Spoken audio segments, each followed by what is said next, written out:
Hi friends, welcome to my YouTube channel cooking fooding. તો હું 2 વર્ષથી આઉટ ઓફ ઇન્ડિયા હતી, એટલે અત્યારે હું ઇન્ડિયામાં આવી ગઈ છું. તો આપણે પાછું યુટ્યુબ ચેનલમાં આપણે વિડીયો અપલોડ કરીશ, એટલે તમે રોજ મારો વિડીયો જોજો. તો આજે આપણે બનાવવાના છે બાજરા અને અડદની દાળના વડા. તો ચાલો બનાવવાનું સ્ટાર્ટ કરીએ.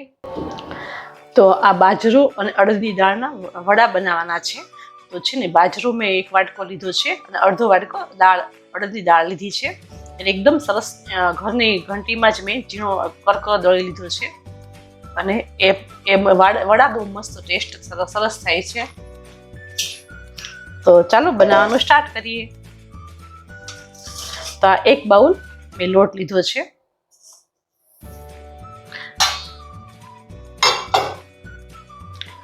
એમાં આ 1 કપ છે દહીં છે. તમે છાશ પણ લઈ શકો છો. મેં દહીં લીધું છે.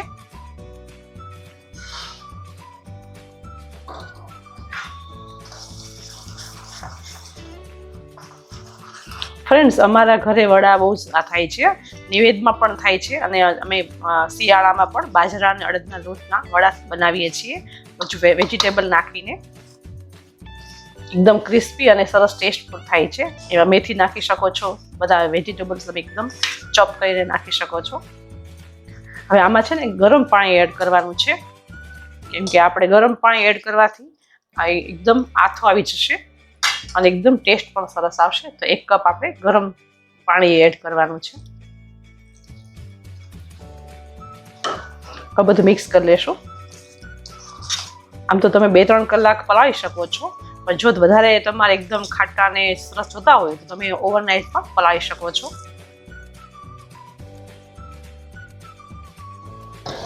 આવી રીતે બધું મિક્સ કરી લેવાનું છે. આપણે ગરમ પાણી નાખ્યું છે, જેથી એકદમ સરસ આથો પણ આવી જશે. જો તમારે ઇન્સ્ટન્ટ કરવા હોય તો તમે 2-3 કલાક પણ પલાળી શકો છો. જો ઓવરનાઇટ કરશો તો એકદમ સરસ ક્રિસ્પી થશે. તો હવે આપણે એને ઢાંકીને રાખી દઈશું. તો ફ્રેન્ડ્સ, ચાલો આપણે જોઈ લઈએ કે આપણે વડાનો લોટ છે એનો સરસ આથો આવી ગયો છે, અને તમે 2-3 કલાક પણ પલાળી શકો છો. તમે જોઈ શકો છો એકદમ સરસ આથો આવ્યો છે. એટલે આપણા વડા પણ એકદમ મસ્ત થશે, એકદમ ખાટા અને મસ્ત ટેસ્ટ આવશે. આવી રીતે આપણે બધું હલાવી લેવાનું, પ્રોપર હલાવી અને પછી આપણે એમાં વેજીટેબલ એડ કરવાના છે.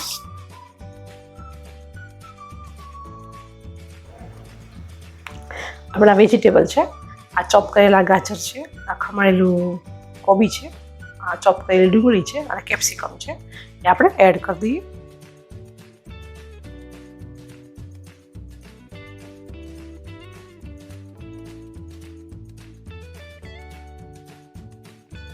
એકદમ ટેસ્ટ સરસ આવે છે.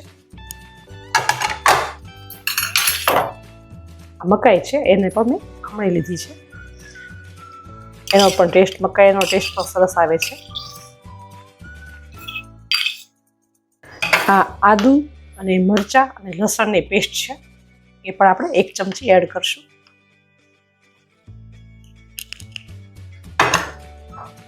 અને આ છે સુકવણીવાળી મેથી છે, હું સૂકવી રાખું છું 12 મહિના સુધી, એવી ને એવી લીલી રહે છે. હું સ્ટોર કરું છું. કોથમીર, મેથી બધું સ્ટોર કરી રાખું છું. જો તમારી પાસે લીલી મેથી હોય તો એ પણ ધોઈને એડ કરી શકો છો. અને આ એક આવી રીતે હું આમાં એડ કરું છું. આ તલ છે, 2 ચમચી તલ એડ કરવાના છે, એનો પણ અંદર ટેસ્ટ અને લુક સરસ આવે છે. 1 ચમચી આપણે હળદર એડ કરવાની છે, 1 ચમચી આપણે ધાણા જીરું એડ કરવાનું છે, અને 1 ચમચી આપણે મરચું એડ કરવાનું છે, અને અડધી ચમચી આપણે હિંગ એડ કરવાની છે. હિંગનો ટેસ્ટ પણ વડામાં બહુ સરસ આવે છે. અને આપણે 1 ચમચી મીઠું એડ કરવાનું છે. મીઠું તમારા ટેસ્ટ પ્રમાણે ઓછું કે વધારે કરી શકો છો. બધું આપણે હલાવી લઈએ.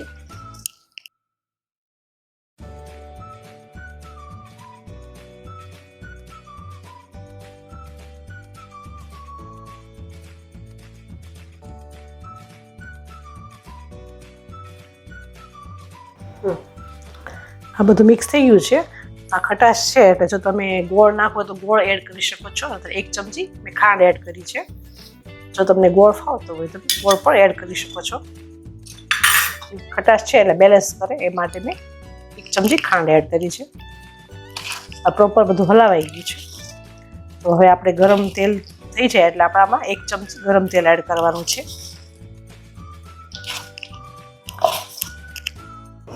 હવે આપણે કોથમીર છે એને મમ્મી ધોઈ નાખી. 1 વાટકો કોથમીર એડ કરવાની છે કેમ કોથમીરની એમાં સુગંધ મસ્ત આવે છે.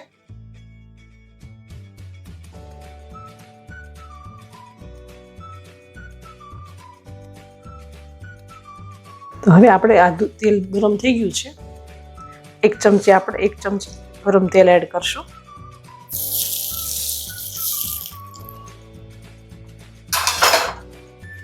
જેથી એકદમ સોફ્ટ વડા થશે આપણા.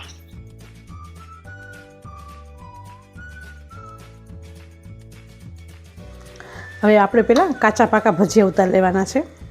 તો વડા પણ બનાવી શકો છો.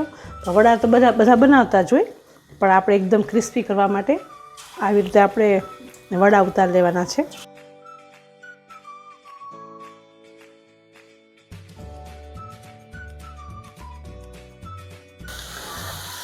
ધીમે ધીમે બધા વડા એકદમ તળી લેવાના છે. કાચા પાકા જ કરવાના છે. પછી આપણે બીજી વાર એને પાછા ફ્રાય કરશું.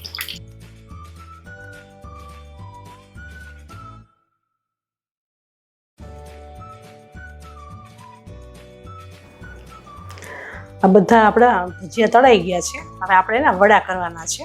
આપણે વાટકાથી દબાવી અને પાછા ફરી એની તેલમાં તળી લેવાના છે અને એકદમ ક્રિસ્પી કરવાના છે. રીતે વડા છે આ વાટકાથી આવી રીતે દબાવી દેવાના છે. એકદમ વડા શેપ આપી દેવાનો છે આવી રીતે અને પાછા આપણે તળી લેવાના છે. આવી રીતે દબાવી દેવાના છે વાટકાથી અને એને એકદમ ક્રિસ્પી ધીમા તાપે તળવાના છે. આવી રીતે અમે મગની દાળના પણ વડા કરીએ છીએ. મગની દાળને પલાળી અને પીસી અને એમાં બધી વેજીટેબલ નાખી અને આવી રીતે કાચા પાકા ઉતારી અને પછી અમે તળી લઈએ છીએ. એ પણ એકદમ મસ્ત ટેસ્ટ આવે છે એનો પણ. જો તમે ડાયરેક્ટ કરવા માંગતા હો ઇન્સ્ટન્ટ તો પણ તમે દબાવીને કરી શકો છો. ભીના કપડામાં તમે શેપ આપીને કરી શકો છો. એક જ વખત તળી શકો છો.